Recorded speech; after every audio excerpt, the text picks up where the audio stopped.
இன்றைய நாட்களிலே நம்முடைய குடும்பத்திலும் ஒருத்தன் சூழ்ச்சிக்காரன் இருப்பான். தெரியும் இவன் சரியான ஆளு, இவன் ஏமாத்துறவன், இவன் பொய் சொல்றவன், இவன் திருடுறவன், இவன் பொய் சொல்றவன், இவன் நம்மளையே எடை பார்க்கிறவன் அப்படி என்று நமக்கே தெரியும். தெய்வ பிள்ளைகள, ஏதோ ஒரு பிள்ளையோ இல்ல கணவனோ இல்ல மனைவியோ ஒரு சூழ்ச்சி எண்ணங்கள் உடையதாக, அது சுயநலங்களாக இருக்கலாம், இல்ல பொது நலமாக இருக்கலாம், குடும்ப வளர்ச்சிக்காக இருக்கலாம்.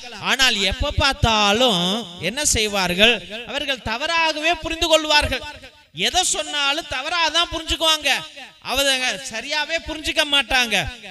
தெய்வ பிள்ளைகள, நல்லதையே சொல்லு, they will misunderstand.